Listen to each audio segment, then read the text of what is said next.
summer 2018. Here we are at Bruce McLaren Motorsport Park, and we're talking with John Tomlin about the Matos Formula Libre series, and the weather was great yesterday. It was fantastic, and we had a first race, the first round, and what a great setup it was. So yeah, give us a quick rundown on what the series is about. I know we've talked about it before, but just tell us what the sort of cars that we've got running here.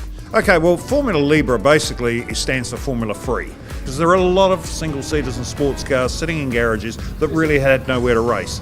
So we've opened up a championship for them, and it's bringing some really cool racing together. I mean, we're getting cars like we've got the Formula Atlantics, we've got Formula Holdens, we've got Formula Fords, we've got Formula Suzukis, we've got the sports cars.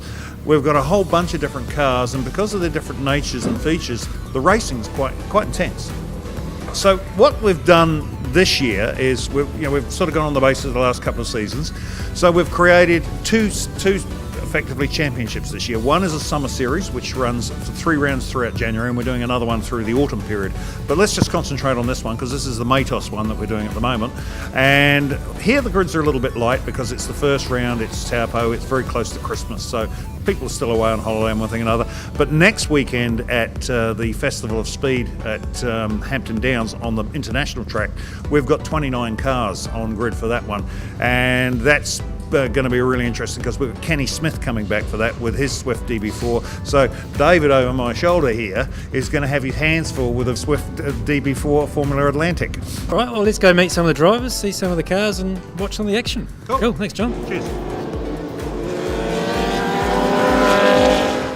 This is a Juno CN 2015 model. It was built in Britain and has a V6 Duratec engine, 3.7 litre. This is my 3rd season in this car, and before this I had another Juno which had a 2 litre Honda engine, and before that a Radical. I'd raced saloon cars for a lot of years, and the first time I had a drive of a sports car, which was a Radical, it was an exciting experience. I didn't know that cars could be so good, and after that I was hooked on sports cars. Speed and bang for the buck, these sports cars are where it's at. It's a Swift DB4, it's a 1990, they're made in America. When they came on the scene, they pretty much cleaned up. They were so revolutionary. They were the first of the monocoque type chassis, all the suspensions mounted off the transaxle, as opposed to everything from Atlantics up to this point of car were tubular chassis still, so they were very revolutionary, and when they come out, and it's still a very modern looking race car for something that's now 27 years old, and quite frankly it's just a wonderful thing to drive. Initially when I purchased this car, I knew nothing that was going on, and then of course met John, and John Tomlin, who's done an awful lot of work to promote the series and get it going, and I bought the thing just to have a bit of fun really, and then ended up in a series, and I've got a lot of people getting enthusiastic about it, which made me more enthusiastic. I've got a small plasterboard company, and so we're putting a bit of backing, GDR Plasterboard Services. You've got to put something into these series to make them happen, and if the competitors themselves get in and support their own series and other people get excited and more people come in, it just makes a better party of it.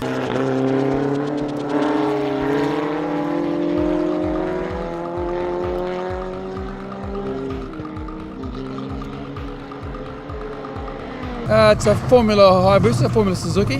Well, it's the engine's out of a Suzuki Hayabusa motorbike, so it's 1300cc, standard trim, about 180 horsepower.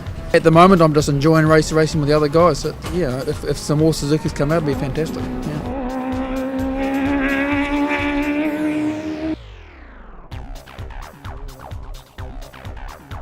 This is a Aries 4, so it's a New Zealand home-built sports car. Dad's made it. It's got a Ford Fiesta motor in it, 1600, with a 5-speed sequential gearbox. We're wanting to improve to try keep up with a Juno, which is a 2-litre sports car. We're making leaps and bounds. I've dropped a second off my previous best lap time.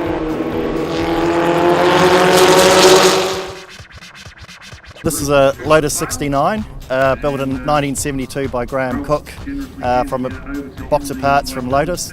He actually assembled it in the McLaren workshops. We participate in the historic Formula Ford group, so we're very social. We enjoy the racing, it's very close. We all run the same tyres, the same engine, same gearbox.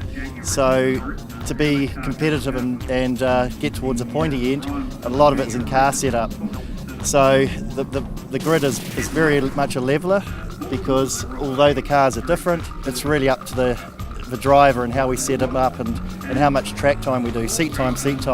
So I'm very, very pleased with this car. A very good friend gifted it to me when he sadly passed away. No, it's great. Yeah, I enjoy it.